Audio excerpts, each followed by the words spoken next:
નમસ્કાર. TAT secondary મેઇન્સની તૈયારી કરતા એસ્પિરન્ટ્સ મિત્રો, ખાસ કરીને સામાજિક વિજ્ઞાનના મિત્રો, આજે આપણે પ્રશ્ન બેંક 1ની શરૂઆત કરીશું. તો ચાલો સમય ન બગાડતા પ્રશ્ન બેંક 1ને સોલ્વ કરીએ. વિભાગ એ આપેલો છે. સૌપ્રથમ જે આપણને ખ્યાલ છે, ટૂંક જવાબી પ્રશ્નો હોય છે. કોમેન્ટ સેક્શનની અંદર #AJSIR લખીશું અને વિડીયો લાઈક કરીશું. હવે આપણે શરૂ કરીએ. વિભાગ એ આપણને કીધું છે જોડકા જોડવાના છે અને બ સાથે. તો હું ડાયરેક્ટ જવાબ લખીશ. એટલે કે જે પ્લાસીનું યુદ્ધ છે એ 1757માં ખેલાણું છે. બક્સરનું જે યુદ્ધ છે એ 1764માં થયેલું છે. વાસ્કો દ ગામા એનું ભારતમાં જે આગમન છે એ અધૂરું આપેલું છે, પણ એ 1498માં આવેલું. પછી નિયામક ધારો છે એ 1773ની અંદર આવેલું છે. ત્યારબાદ ભારતમાં પ્રથમ રેલવેની જે શરૂઆત છે એ 1853માં થઈ હતી અને ડેલહાઉસી જે વાઇસરોય બન્યા, ગવર્નર બન્યા, એ 1848માં. તો ચાલો હવે શરૂ કરીએ. નેક્સ્ટ, કોઈ પણ બે ગુણના જે પ્રશ્નો છે તેને એક કે બે શબ્દોમાં જવાબ આપો. ભારતનો મુખ્ય ભૂમિખંડનો વ્યાપ કેટલા ઉત્તર અક્ષાંશ વૃત્ત અને પૂર્વ રેખાંશ વૃત્ત વચ્ચે આવેલ છે? તો ચાલો આપણે જવાબ લખીએ. હું અહીંયા લખી આપું છું તમને. 8 ડિગ્રી અને 4 મિનિટથી 37 ડિગ્રી 6 મિનિટ આ આપણો અક્ષાંશ વૃત્ત છે. અને જો હું રેખાંશ વૃત્તની વાત કરું, બરાબર, જો હું રેખાંશ વૃત્તની વાત કરું તો રેખાંશ વૃત્ત જે છે એ આપણું છે 68.7 ડિગ્રી 68.7 ડિગ્રીથી લઈ અને માફ કરજો, એ છે 68 ડિગ્રી અને 7 મિનિટથી લઈ અને 97 ડિગ્રી અને 25 મિનિટ પૂર્વ રેખાંશ વૃત્ત. બરાબર, ચાલો. હું આશા રાખું છું તમે લખી લેશો, જેથી હું આગળના પ્રશ્ન માટે જવાબ અહીંયા લખી શકું. તો ચાલો મિત્રો આગળ વધીએ. નેક્સ્ટ પ્રશ્ન છે, ભારતનો કુલ વિસ્તાર કેટલા ચોરસ કિલોમીટર છે? તો એ છે 32.8 લાખ ચોરસ કિલોમીટર અથવા તો 32,87,263 ચોરસ કિલોમીટર. બરાબર, ચાલો. પછી છે અપસારી પ્લેટ એટલે શું? તેનો જવાબ આવે જે પ્લેટો એકબીજાથી દૂર ખસી રહી હોય. જે પ્લેટો એકબીજાથી દૂર ખસી રહી હોય તેને અપસારી એટલે કે ડાયવર્જન્ટ પ્લેટ કહેવાય. નેક્સ્ટ, હિમાલય પર્વત શ્રેણીનું નિર્માણ કઈ પ્લેટ ટકરાવાથી થયું છે? તો આપણે લખીએ અહીંયા Indo Australian plate. Indo Australian plate અને એની સાથે સાથે બીજી જે પ્લેટ છે યુરેશિયન પ્લેટ, એની સાથે છે યુરેશિયન પ્લેટ. આ પ્લેટોના ટકરાવવાથી હિમાલય પર્વત શ્રેણીનું નિર્માણ થયું. નેક્સ્ટ છે સુએજ નહેર શરૂ થવાથી ભારતને કયો લાભ થાય છે? તો એનાથી પ્રશ્નનો જવાબ બોલું છું. ભારત અને યુરોપ વચ્ચેનું અંતર આશરે 7,000 કિલોમીટર જેટલું ઘટી ગયું છે. બરાબર, જેથી વેપારમાં સમય અને નાણાંની બચત થાય છે. ફરીથી બોલું છું, પાંચમા પ્રશ્નનો જવાબ.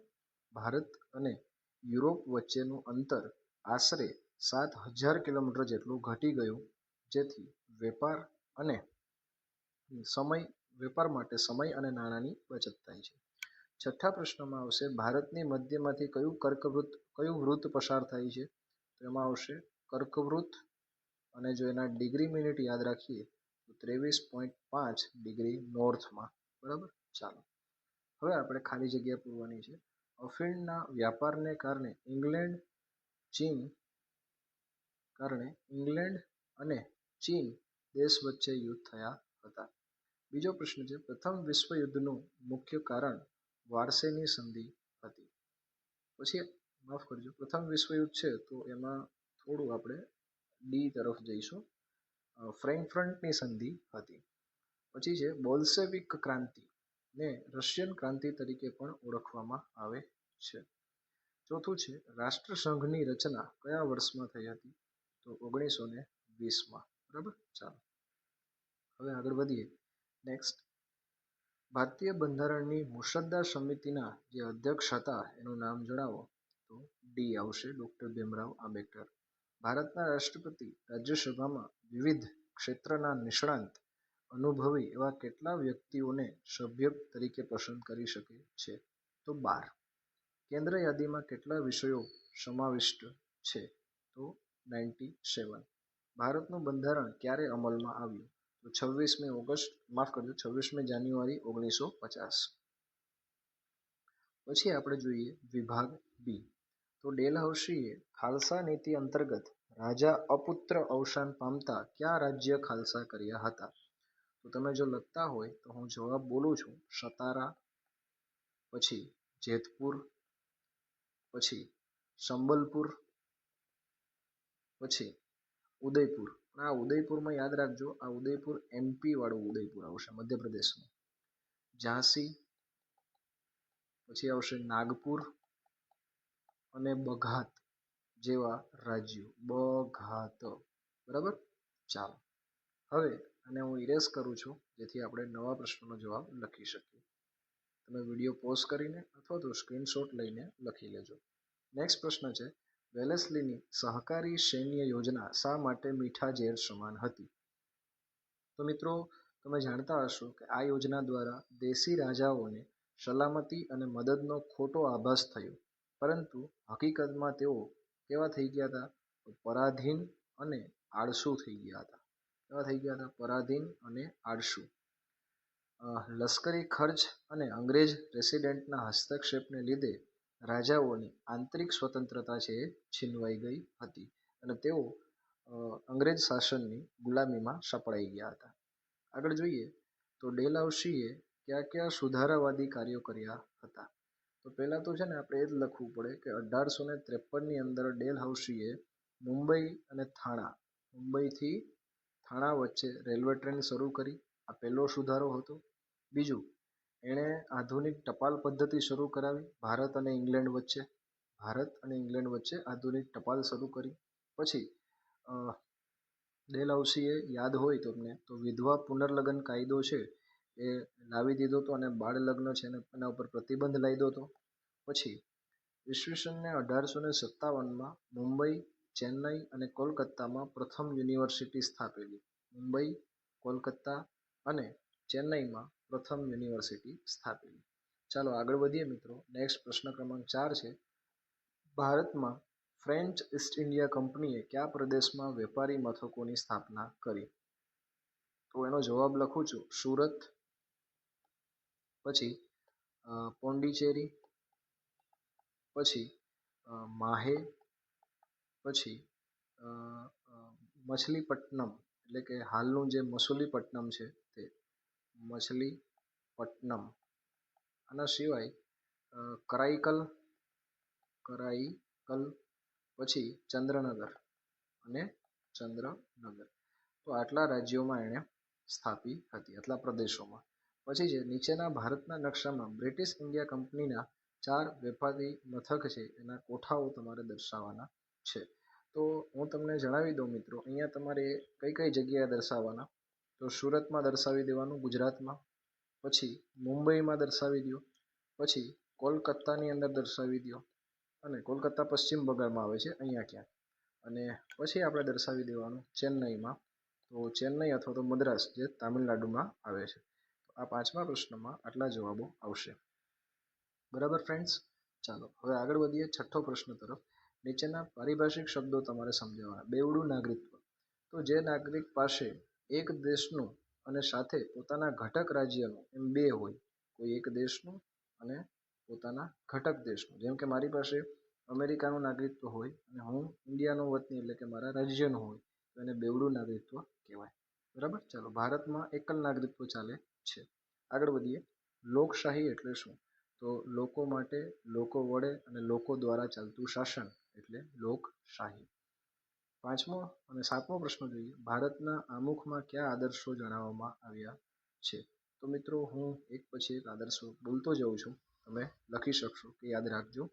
જે છે ન્યાય, પછી સ્વતંત્રતા, ત્યારબાદ છે માન્યતા, ત્યારબાદ સમાનતા નો અધિકાર છે, હું ડિટેલમાં બોલતો નથી, તથા વ્યક્તિનું ગૌરવ અને રાષ્ટ્રની એકતા અને અખંડિતતા.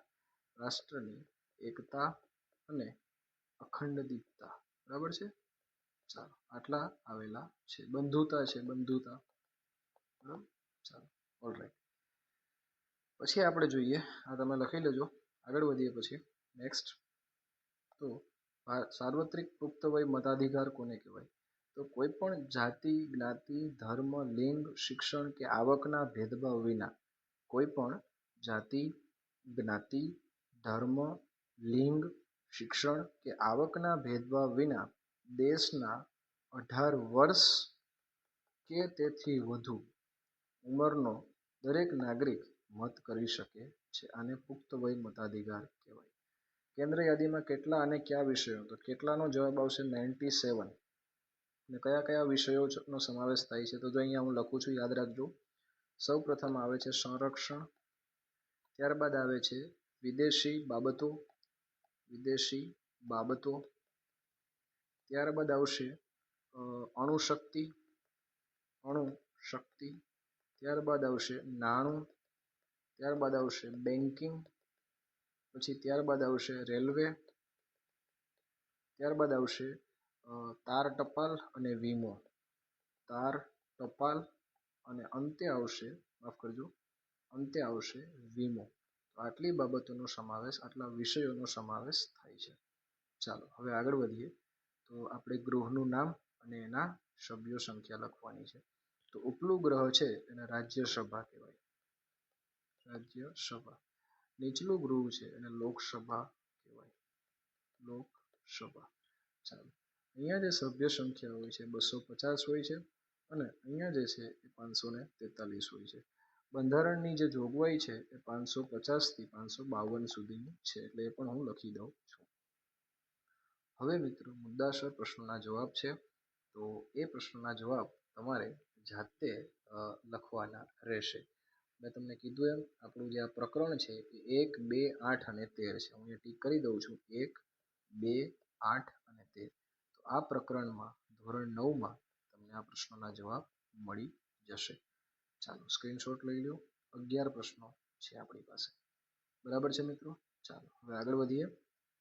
નેક્સ્ટ આપણો વિભાગ ડી શરૂ થાય છે, જેની અંદર પણ આવી રીતના અલગ અલગ પ્રશ્નો આપેલા છે, જેના જવાબ તમારે લખવાના થાય છે. ત્યારબાદ પ્રશ્ન ક્રમાંક 3ની જો વાત કરીએ તો એ નકશાની અંદર તમારે દર્શાવવાનું હોય છે. તો હિન્દ મહાસાગર જે હું તમને કહી દઉં કે કન્યાકુમારીની નીચે આવેલો દક્ષિણનો ભાગ છે. બંગાળની ખાડી છે એ પૂર્વ દિશામાં આંધ્રપ્રદેશ, ઓડિશા અને તામિલનાડુના કિનારે છે. અરબ સાગર છે તો એ ગુજરાત, મહારાષ્ટ્ર અને એ આપણા પશ્ચિમ બાજુ છે. પછી પ્રમાણ સમય રેખા છે, અહીંયા હું વ્યવસ્થિત લખી દઉં, પ્રમાણ સમય રેખા છે. તો એ તમને કહી દઉં કે ઉત્તર પ્રદેશ, મધ્યપ્રદેશ, છત્તીસગઢ, ઓડિશા, મધ્યપ્રદેશ આમાંથી પસાર થાય છે, ટૂંકમાં આડી પસાર થાય છે.